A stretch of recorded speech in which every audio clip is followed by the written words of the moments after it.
Kenapa sih harus ke Beijing liburannya? Selain sebagai ibu kota negara China, Beijing ini juga jadi pusat kebudayaannya China. Wisata di sini itu selalu berkaitan dengan bangunan-bangunan bersejarah China dari zaman dulu. Kalau kita pas di sini, kita itu ke tembok besar Cina atau disebut sebagai Wangli Changcheng, terus ke Forbidden City alias Ziqincheng, terus ke Universal Studios Beijing, belanja oleh-oleh halal di New Jie, tawar-menawar souvenir di Hongqiao Pearl Market, dan nyobain beberapa kuliner khas Beijing. Oh ya, Beijing ini kota kedua kita ya selama liburan ke China. Jadi di sini tuh kita lebih santai, nggak terlalu gedebukan ke tempat-tempat wisata kayak pas kita di Harbin. Buat yang belum nonton episode selama kita di Harbin, cek aja ya video-video sebelumnya. Untuk hotel di Beijing, kita itu nginep di Sana Deluxe Hotel yang dekat sama Tiananmen Street dan dekat banget sama stasiun metro Jusco, cuma 270 meter doang. Terus kalau naik bis juga dekat banget sama haltenya. Nginep 5 malam di sini itu habis di 5,7 jutaan ya guys, udah bagus dan proper, cuma kita lupa nih nggak ngerekamin bagian dalamnya. Kalau untuk transportasi kita sering pakai DT alias metro atau subway, dan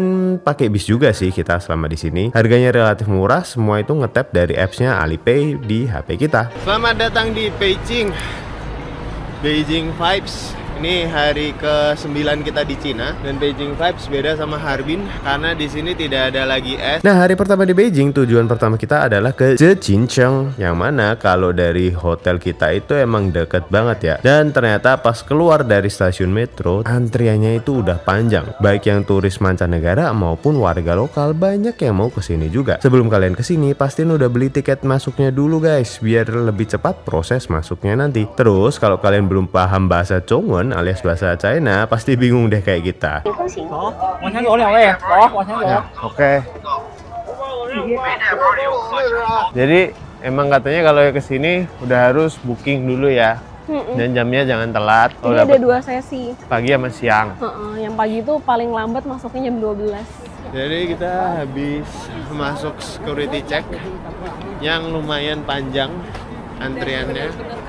Bener-bener ketat, semuanya dibukain, tasnya dibukain, isinya ada apa aja. Jaketnya, kantongnya, suruh keluarin semua. Dia mau ngambil sarung tanganku, ngambilnya dari jaket yang dalam, nggak dapet.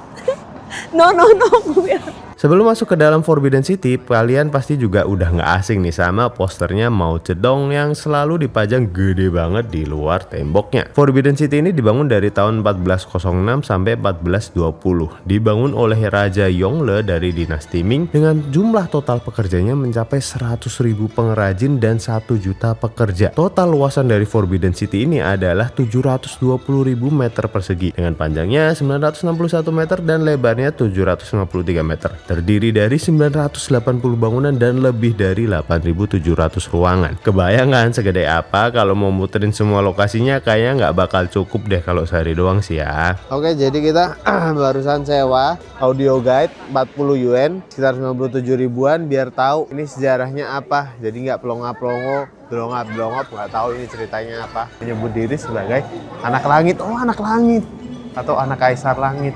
Maka istana yang ia tinggali disebut sebagai Istana Zukong. Bagi rakyat jelata, istana di mana kaisar menetap merupakan tempat terlarang. Oh gitu. Oleh karena itu, orang Tiongkok menyebut istana kuno sebagai Zhejichong atau kota kaisar langit yang terlarang. 24 kaisar pernah menetap di kota terlarang ini. Mulai dari kaisar Yongle dinasti Ming sampai kaisar Xuantong dinasti Qing dengan masa kekuasaan 491 tahun. Wow. Konon di dalam kota terlarang terdapat 9.999 setengah kamar, tetapi sebenarnya hanya ada 8.700 kamar. Ya tetap banyak lah. Karena itu kompleks istana ini dianggap sebagai kompleks bangunan istana yang berskala paling besar dengan pemeliharaan yang paling sempurna di Tiongkok maupun di dunia. Ternyata pas sudah sampai atasnya sini kita tidak bisa masuk. Bisanya mengintip aja dari luar, jadi kita nggak tahu dalamnya kayak gimana. Karena mungkin emang hanya kaisar-kaisar aja yang boleh masuk. Itu boleh tuh yang jaga satu. Iya. Jadi ini kita udah di Balai Chonghe. Kalau di Balai Chonghe ini tuh buat sembahyang. Oke. Buat sembahyang. Sholat 5 waktu. Sholat 5 waktu. Sama buat penghormatan juga, diberi penghargaan kepada Ibu Suri. Oh, ye mama. Itu Korea Oh ya. ya. Terus di sini tuh kalau misalnya musim semi gitu kan dia ada hasil panennya gitu kan. Nah, ntar rajanya tuh mendoakan di sini atas hasil panen yang berlimpah. Nah, buat teman-teman yang mau kesini juga, saranku alokasiin waktu setengah hari ya buat keliling Forbidden City. Tapi kalau kalian suka banget tentang sejarah kerajaan di sini dan pengen bener-bener explore semua areanya, kayaknya bakal makan waktu 1 hari full deh. Soalnya kita tuh di sini setengah hari aja udah capek jalannya. Areanya tuh bener-bener luas banget. Kalau dari depan tadi isinya tuh banyak aula-aula besar, gerbang besar, menara besar, istana dan segala macam lainnya. Nanti kalau kalian jalan terus ke belakang, kalian bakal ketemu Taman Imperial yang gak kalah menarik sebelum keluar kawasannya. Kalau masih kuat jalan, kalian bisa lanjutin juga explore Jingshan Park yang lokasinya ada di utara Forbidden City. Kebetulan kita sih enggak ya, soalnya udah lapar, jadi kita lanjut aja deh. Kita udah di luar dari kawasan istana dan istananya tuh bener-bener dikelilingi sama sungai bentuk kotak banget, bener-bener kotak. Jadi ini buatan lah ya. Tapi sungainya di sini jadi es. Cuma tidak se-es batu kayak di Songwachang pas kita di Kayaknya Harbin. mungkin kalau di gitu masih bisa mencair kali. Masih jeblos. Dadah istana, sampai jumpa lagi. Dadah, kita sudah tidak menjadi warga istana lagi. Kita sudah dikeluarkan. Kamu sudah selesai menjadi kaisar. Iya, sudah Dan jadi. aku sudah tidak jadi permaisuri lagi. Kamu permaisara. Mari kita menjadi rakyat biasa Oke, let's go. yang mencari makan karena lapar. Oke. Oke, kita sekarang di Wang Fujing dan kita udah kelaparan banget. Kita pesen ini halal roast duck, ini bebek. Ini ada beberapa sayur-sayuran campuran bumbu-bumbunya sama kita pesen 1 sayur. Dari tadi sih udah makan ini nih ya. Kan tadi sambil nungguin roast ducknya datang, aku makanin ini. Ini tuh rasanya Kayak terong tapi dibikin crispy. ini mah dicampur bumbu. Jadi ada spicy-nya. Dan kita tetap pesan ada nasinya. Aku mau makan pakai nasinya.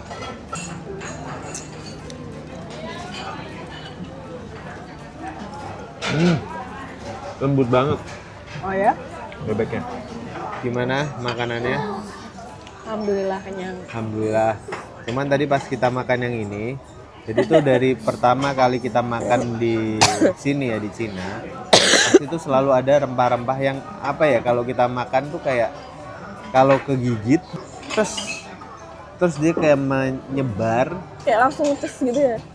kayak menyerap kayak rasa apa gitu kayak lidah tuh jadi apa ya? Getir kan? Itu yang aku bilang. Getir ya. Habisnya tadi sekitar 130-an yuan. Ya emang kayaknya kalau bebek di sini emang harganya lumayan kan. Kalau yang satu gelondong utuh tuh 158 yuan 1 set. Selanjutnya kita mau ke Dongse Mos alias Dongse Qingchense. Melewati jalanan-jalanan kecil yang jadi ciri khas Beijing ini yang dinamakan Hutong. Asik aja gitu sih lewatin jalanan gini, apalagi suhu di musim dingin cukup bersahabat. Asalkan kita pakai baju dan jaket yang bener ya. Kalau enggak ya lumayan kedinginan juga nih di suhu 4 derajat Celcius.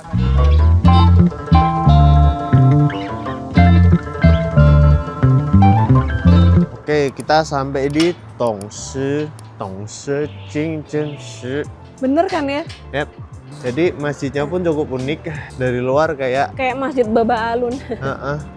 rumah Cina aja. Assalamualaikum. Assalamualaikum. Ni hao. Wow. Ya, tuh wudu. 你咕嘟吗？ Iya, 耶， Wudu. wudhu. 马来西亚。 Indonesia. Sering banget nih selama di Cina kita dikira tuh dari Malaysia. Mungkin emang turis Malaysia tuh lebih sering kali ya datang ke Cina daripada Indonesia. Untuk area wudhunya indoor ya guys.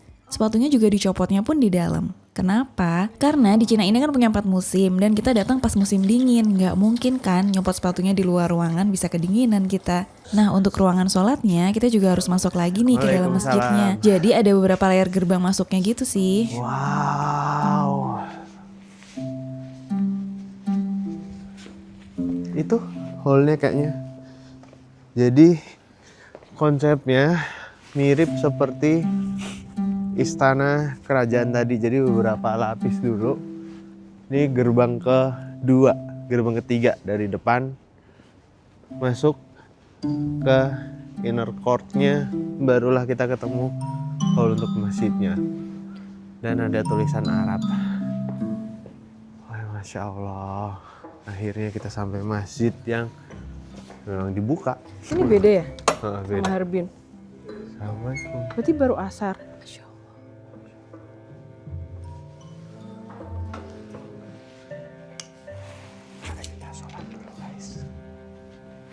Kalau pas udah di dalamnya, tenang dan menenangkan sih ya, namanya juga tempat ibadah.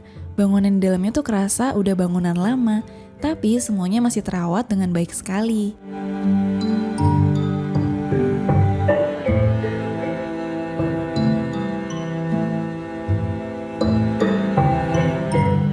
Malam harinya kita jalan-jalan ke Tiananmen Street atau disebut sebagai Tiananmen Tachie yang terkenal nih di Beijing. Ini tuh panjangnya 840 meter dan hanya boleh dilewati sama pejalan kaki aja. Vibes-nya tuh asik, lampu-lampunya dihias dengan sangat cantik dan beragam. Belum lagi lentera-lentera merah khas budaya Cina juga banyak sekali terpasang di sini. Di sini tuh banyak pusat pertokoan, mulai dari jajanan, restoran, aksesoris, oleh-oleh, apa aja di sini ada. Karena ini juga salah satu destinasi wisata di Beijing. Nah, di hari ketiganya itu aku pun balik lagi ke sini, ke Tiananmen Street lagi untuk nyobain kedai kopi paling terkenal di Cina yang udah nyalip Starbucks nih, yaitu Luckin Coffee. Dari di Indonesia udah kucita-citain nih harus banget nyobain kopinya Luckin Coffee. Menariknya lagi, di sini kan ada menu signaturnya itu coconut latte dan ternyata pemasok utama kelapanya itu dari Indonesia, dari Pulau Banggai di Sulawesi Tengah yang kita pun belum pernah ke sana juga. Kayaknya Tiananmen ini jadi salah satu yang bakal kita kangenin juga nih, jalanannya bagus. Kita lagi di hotel, aku aja yang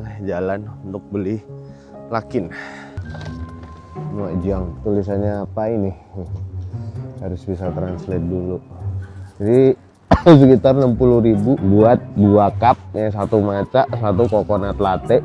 Kita cobain coconut latte-nya tanpa sugar.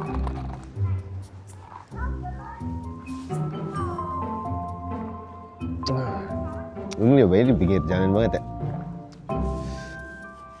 Jadi sesuai namanya, ada rasa kelapanya, coconutnya, ada rasa latte-nya dari kopinya, tapi kopinya tuh nggak terlalu strong, enak.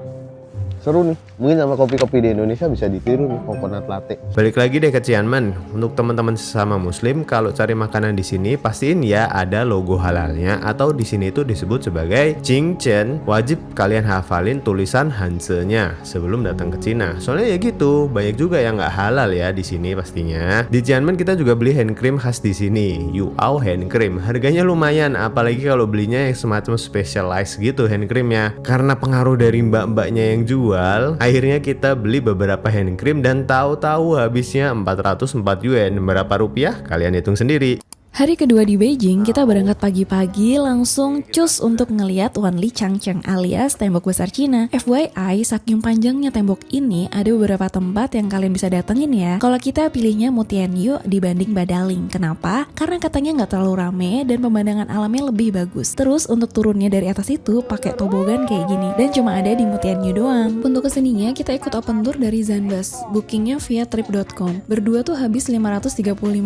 Itu baru transportnya aja ya, belum termasuk tiket masuknya. Later, I will give you what time is our depart time, and we Nah, can... nanti kalau teman-teman pakai Zanbus juga, pas di perjalanan tuh bakal dijelasin beberapa jenis tiket masuknya. Harganya tuh beda-beda. Kalau kita tuh pilih yang naik pakai chairlift, terus turunnya pakai tobogan. Untuk berdua, total tiketnya 280 yuan atau sekitar 680.000 rupiah. Sampai juga bisnya. Cuma di sini tuh kita transit dulu, lanjut naik pakai shuttle bus dari Mutianyu Great Wall. Tenang, udah include kok dalam biaya tiketnya, cuma perlu scan pasport aja sebelum masuk.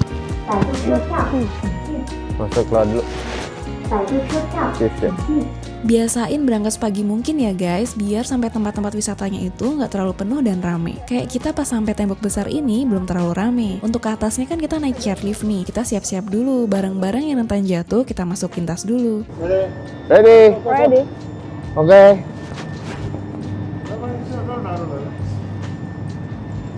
Oke. Kita akan naik. Oke. Oke. Oh.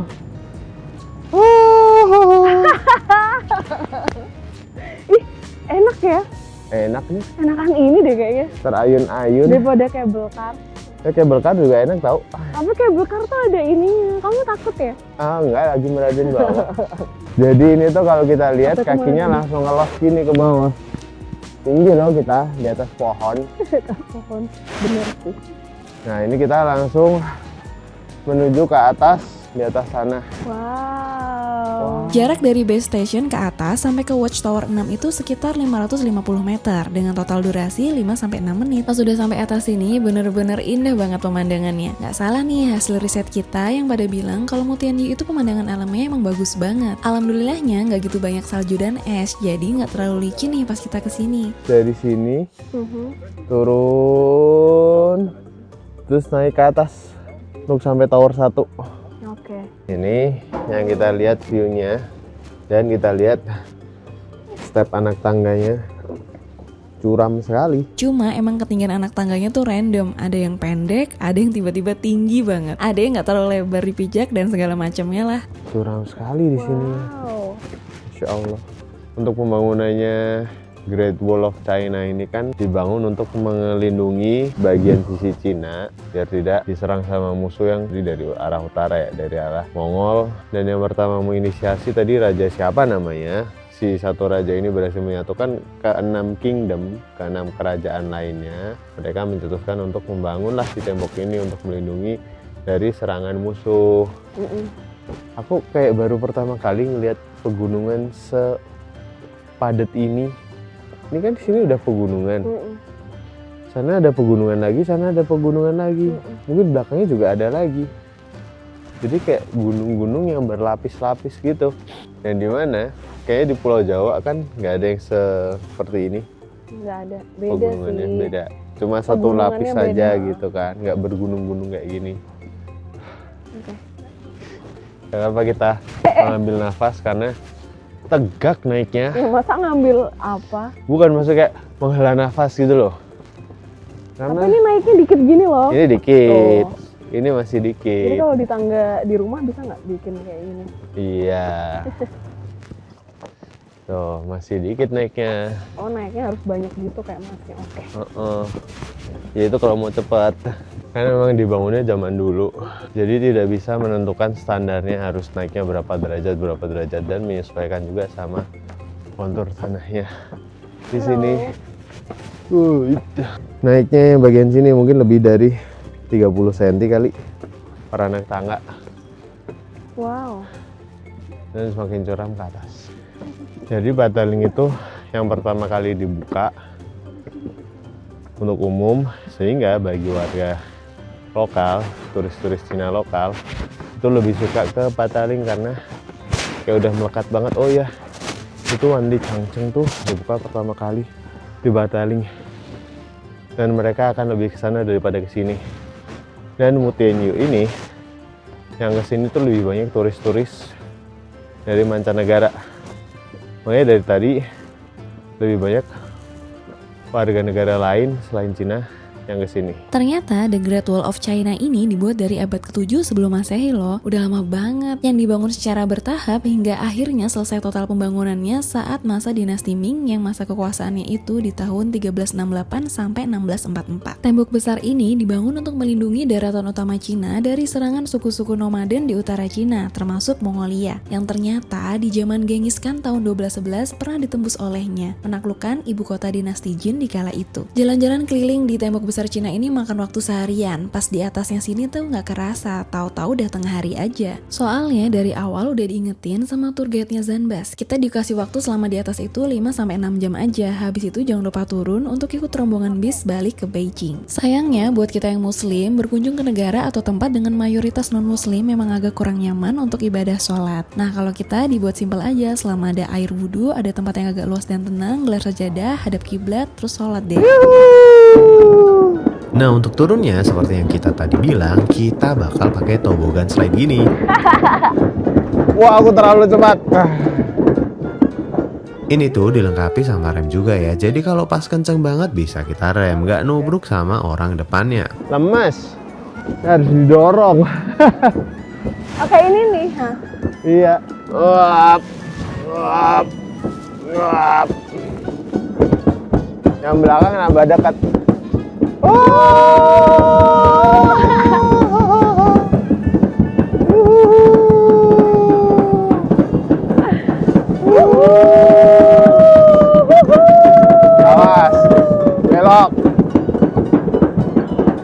Oke.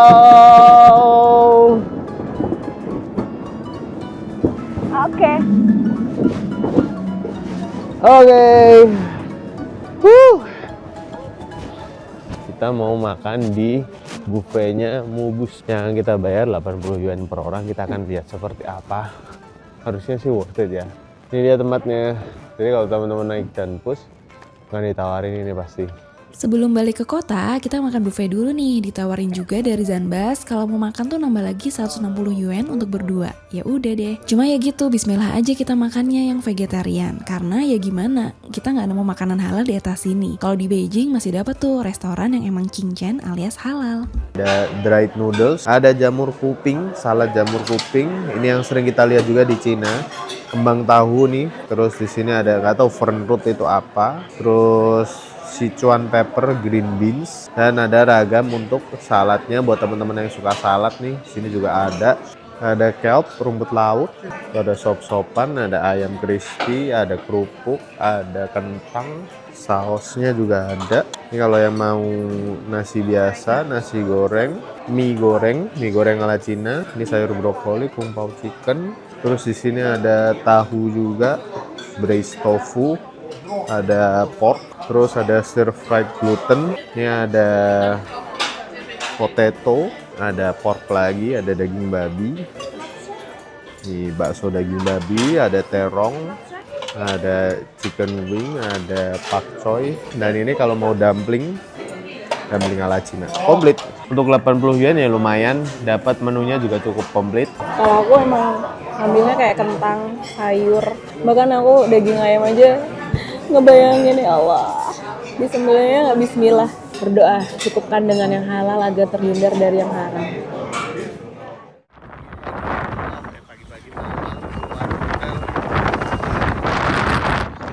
Malam harinya ada fenomena unik. Angin itu kenceng banget, gak berhenti sama sekali, ngejatuhin hampir semua sepeda listrik atau disebut Diendongche yang pada diparkir di pinggir jalan. Uniknya angin kencang ini tuh terus-terusan ada, gak berhenti sampai beberapa hari ke depan.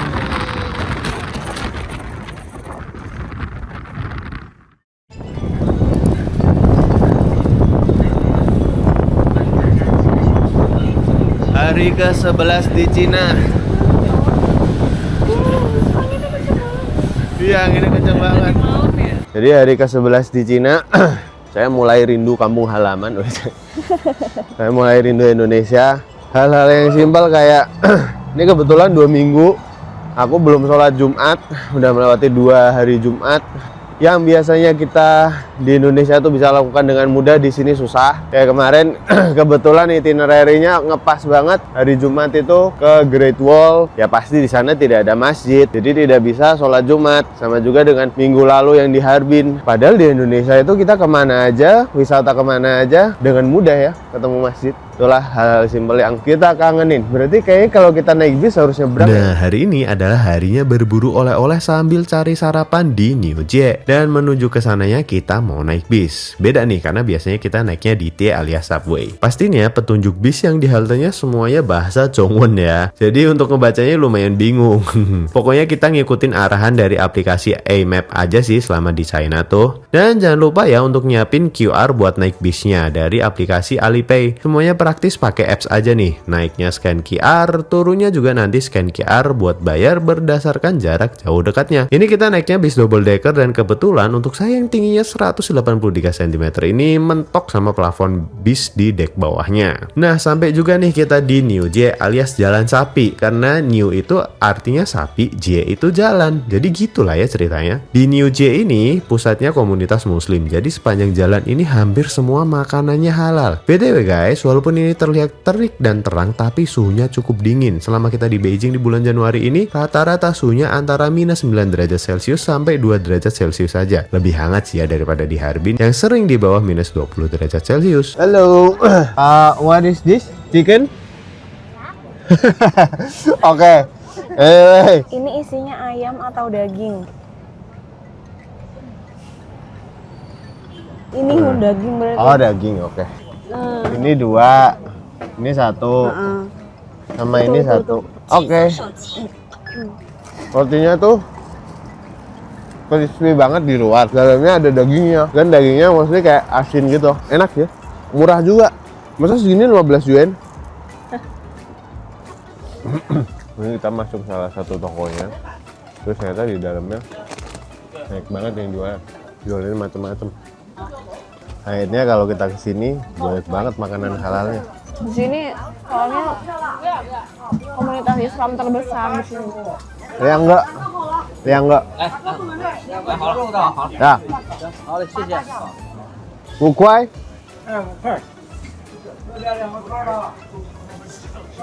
Cece. Di seberang ini nggak tahu pada ngantri banget. Kenapa sih pada ngantri, nggak tahu kenapa.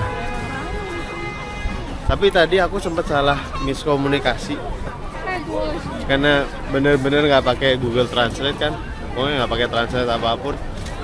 Terus maksudnya tuh mau bayar 10 yuan untuk 2 bapau, terus malah diambilin lagi sama dia. Jadi total jadi lagi. Enggak, jadi 10 yuan untuk 4 bapau jadinya, padahal aku maunya cuma 2 gitu. Jadi di depannya supermarket halal ini banyak banget yang jualan macam-macam. Dan pada ngantri-ngantri juga. Rame. Ada bayi yang makan. Nggak tahu kenapa ya. Kayaknya sih kalau ngelihat dari harganya di sini emang lebih murah-murah, makanya pada ngantri juga di sini. Oke, kita masuk ke bawah supermarket. Jadi pintu masuknya ke bawah sini. Gede coy. Di New Jie juga ada supermarket yang jual makanan halal-halal semua. Disinilah tempat buat beli oleh-oleh jajanan khas Cina yang halal semua. Selain itu, kita juga ngeliatin ada barang-barang apa aja sih yang dijual di supermarket di sini. Biskuit, ini ada kacang. Tuh sini ada susu. Ini milk sticks, ini kecap, bumbu-bumbu masak kayaknya ini mah masakan siap saji gitu. Kalau ini semacam coklat-coklatan. Oh, dia ada yang satu paket gini isinya. Kita lihat lagi dulu ke depan. Sini area buah-buahan. Oh, ini dia. Ini tuh yang sering ada nih, yang bikin rasanya kayak getir. Nah, ini bumbu-bumbu untuk masakannya sini. Ini ada blueberry 39,8 yuan. Oh, blueberry tetap mahal ya di sini ya. Apelnya sih murah nih. Apel, jeruk, agak sayur-sayuran. Oh, itu ada kembang tahu yang dijual. Emang langsung bentuknya udah kayak gitu ya. Ya mirip-mirip kurang lebih nih. Jagung. Ini apa namanya? Cuma lebih gede-gede nih ukurannya. Oh, ini lobak. Kol, kembang kol, brokoli sama sawi sama terongnya ungu banget, ungunya gelap banget di sini. Tomatnya gede-gede banget di sini. Oh, terus di bagian atasnya ada food court tradisional halal snacknya. Kalau mau makan juga bisa di sini tuh. Porsi mangkuknya mie-nya tuh segede-gede itu. Jadi satu mangkuk bisa buat 2 orang. Ya kurang lebih mirip lah ya. Nah, bagian atas ini kayak supermarket di Indonesia. Beres belanja buat oleh-oleh jajanan Cina, kita lanjut ke Hongqiao Supermarket untuk lihat-lihat souvenir ala Cina. Sebelumnya kita mampir dulu nih ke resto halal dekat Hongqiao yang kita temuin lagi dari A-Map, yang pastinya lumayan kesulitan nih kita untuk komunikasinya sama si nenek pemiliknya ini. Assalamualaikum. Waalaikumsalam. Muslim. Iya. 鸡翅好吃。 Oke, 3. 两个。 Oke, liangga. Oke, liangga. Oke. Oke, minum, mau minum? 那个面片，新疆的炒的面。 Mien. Noodle. Oh, cha. Ti. Cha. Oh, Ada. dari sini. Oh, ya Cha udah. ya. Sate ayamnya bentuknya gini guys. Kalau di Indonesia sate ayam biasanya satu tusuk aja. Tusukannya ini 2. Coba deh. Terus ya. Itu dibuatin lagi. Tadi kan aku minta 5 lagi. Oke. Hao. Xie. 多谢您，再见。 Akhirnya. Hup. Bye bye. Apa kamu nulisnya? Terima kasih Ibu, semoga Ibu selalu sehat. Terus dia langsung terharu. Anakku. Emang gitu ya? Enggak lah. Ya kita Kita makan. diliatin sampai keluar coba. Kita kayak nggak dibolehin pergi sama dia. Kita bayarnya 115 yuan. Ya mungkin itu untuk makan berdua di sini lumayan lah ya. Makanya dia kayak ditawarin terus, tawarin mau. Soalnya daging sih. Ya daging semua. Tapi memang kenyangnya lebih lama kalau daging ya. Kesimpulannya ternyata makan tetap tidak semurah itu, tetap lebih murah di Indonesia. Tapi sebenarnya tuh di sini ya worth it juga karena porsinya gede-gede. Dagingnya ini tadi banyak-banyak. Kalau ini tadi dagingnya gede-gede sih. Mungkin kalau di Indonesia juga sama kali. Iya, sate kambing. Sate kambing kalau dagingnya gede-gede kayak gitu pasti udah di atas. Tapi kalau aku lihat di Indonesia sate kambingnya kecil-kecil. Kecil-kecil. Makanya dilengkapi sama nasi. Kalau ini kan tadi kita nggak full daging sama roti. Selesai makan kita jalan nih menuju Hongqiao yang dari info kita dapat di internet katanya tuh kita harus pinter-pinter nawar buat dapat best price-nya di sini. Kalau nggak ya bakalan mahal. Contohnya nih, ini Miftah nawar tas nih. Tadinya dia minta 200 yuan. Tapi akhirnya 90. 90 100 Nah, ayo, ada tinggal dulu ntar. 100 aja. Oke. Itu lucu sih. 100 ibai. 150. Ibai teh Berapa Hun? 100. 100 oke lah ya. Ya oke, 200 ribuan. Tuh kan Hun setengahnya kan Hun. Nah gitu kan caranya. Pokoknya ditawar dulu. Kalau nggak dikasih murah ditinggal pergi. Nanti bakal diturunin harganya sama dia. Kurang lebih sama lah ya kayak di Indonesia. Cuma ya nggak semuanya bisa digituin. Soalnya di tempat selanjutnya yang kita belanja perintilan souvenir nggak bisa kayak gitu guys. Intinya mah kita tetap harus nawar dulu buat dapat paling murahnya. Kalau nggak nawar ya mahal. Untuk orang-orang yang jualan di Hongqiao rata-rata bisa bahasa Inggris yang basic kok. Jadi lebih mudah kalau kita mau tawar-tawaran harga. No, OK，这第一元的乘以2 ，no，第一元的乘以2 ，no，那个是的第一元了，马克西了，都不费的意思。OK 了，for the A，够的呀 Ah, ，for the A， Udah nggak usah, Iya. tinggal aja dulu. ya udah. Oke lah. Meo. No. ，wireless 了 Oh, 45 meo. ，45，yes，Susu. nggak mau dia. Meo. Tinggal. Oke, thank you. Wah. yes， Tadi tuh Oke, harusnya kayak gitu Moti. tau, yang itu. Ya udah. Oke. OK，Alipay， Ali. yeah， Alipay， Only two. Already so many. OK 了 Halo? ，yes，好了 Oke. ，OK 了 Oke. Thank you. ，OK，拜拜。 谢谢. Universal. Kita akan segera memasuki Universal Studios Beijing. Kita akan segera memasuki Universal Studios Beijing.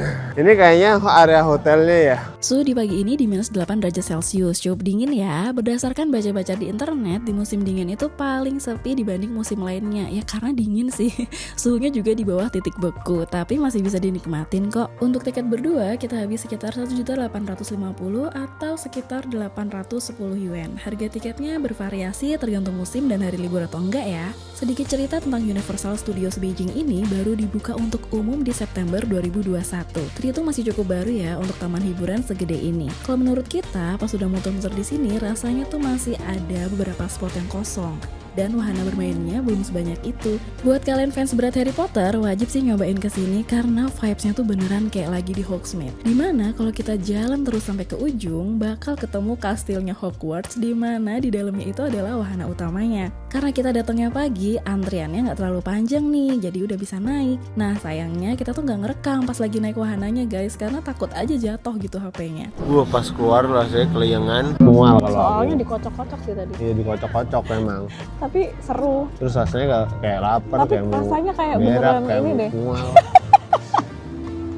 Masa sih kamu gitu? Ya kayak mix terus aku kentut-kentut dari tadi langsung. Oh. Karena kan dikocok-kocok emang ya.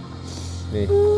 di dalam situ tadi kita dieksekusi. Tapi emang nggak bisa ngerekam karena kalau ngerekam HP-nya jatuh. Jadi dimasukin locker semua sih. Iya. Jadi sekalinya masuk langsung keluar, kalau mau naik lagi ngantri lagi. Abis ini cari yang agak slow deh. Nah, wahana selanjutnya adalah Kung Fu Panda. Nih, kalian lihat ya, antriannya kosong. Tapi kebayang sih, kalau misalnya lagi musim panas pasti ramai banget buat ngantri doang. Kalau wahananya ini tuh agak kalem. Kita naik perahu air untuk ngikutin perjalanannya Po dan Furious Fives untuk nyelamatin Valley of Peace dari serangan General Kai. Cakep sih setnya, animatronicsnya, dan mata kita itu dimanjakan juga sama projectionnya yang kelas kayak IMAX gitu. Sayangnya kalau kita nggak paham bahasa Mandarin, ya udah nggak paham sama sekali omongannya. Kayak kita ini nggak ngerti dah mau pada ngomong apa. 最强大的气功神龙，是否通反的颜色看看？ Kemudian perjalanannya diakhiri sama sedikit terjun bebas biar lebih seru.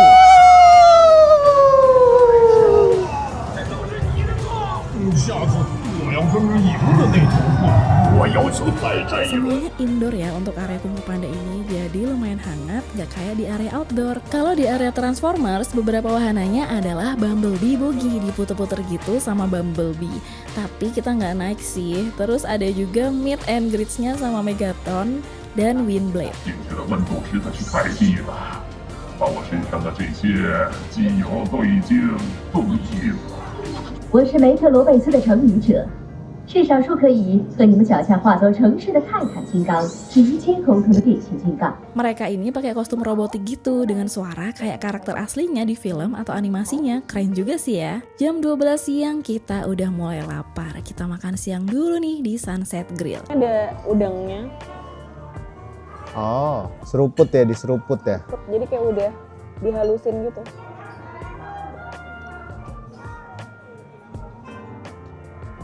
Enak. Wow. Nah ini ikannya satu buat berdua. Ini sopnya juga satu buat berdua. Ini susah.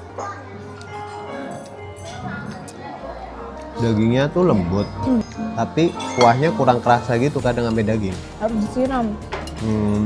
Kalau untuk kuahnya sendiri, nggak yang terlalu cair, nggak yang terlalu kental, pas saja. Terus rasanya dia tuh agak-agak asin gitu loh, dari kecap asin. Tapi enak. Ikan yang kita pesen 288 yuan, sopnya 58 yuan, nasi 20 yuan 2 orang. Ya kurang lebih habis 300-an yuan, hampir sejuta. Nah, habis makan kan pengennya santai nih. Makanya kita lanjut nonton teater musikal How to Train Your Dragon aja nih. Kebetulan di depan restorannya banget. Lagi-lagi ya, kalau resort kelas dunia emang beda. Kostumnya bener-bener bagus banget. Kayak aslinya yang kita lihat di film. Puas sih.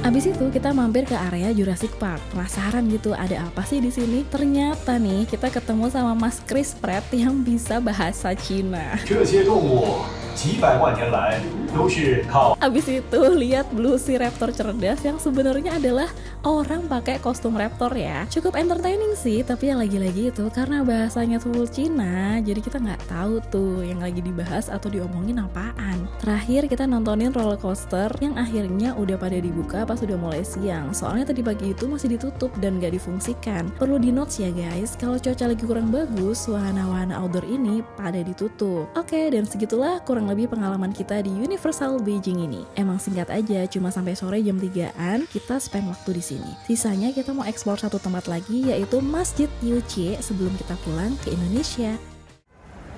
Ternyata pas kita datang ke sini, Masjid Niujie-nya itu lagi restorasi, jadi ditutup selama 3 tahun dari 2024. 2027 baru buka, lagi perbaikan, lagi renovasi. Oh berarti emang lagi tutup. Oh itu kan tuh makanya dikotakin kayak gitu. Ya sudah. Oke kita makan ya. Hari kelima di Beijing sekaligus hari ke-13 di Cina sekaligus hari terakhir di Cina. Kita nggak jalan-jalan lagi, cuma stay di hotel aja, ngerapin koper dan langsung ke bandara Beijing untuk pulang ke Indonesia. Dan ini dia total budget jalan-jalan ke Harbin dan Beijing kita selama 13 hari di Cina. Semoga bisa jadi referensi ya. Buat yang belum nonton trip kita selama di Harbin, ya Bully dan Shexiang bisa cek aja ya di video-video kita sebelumnya. Terima kasih dan semoga bermanfaat. Sampai jumpa lagi. Zaijian. Sampai jumpa lagi. Zaijian. Sampai jumpa lagi. Zaijian.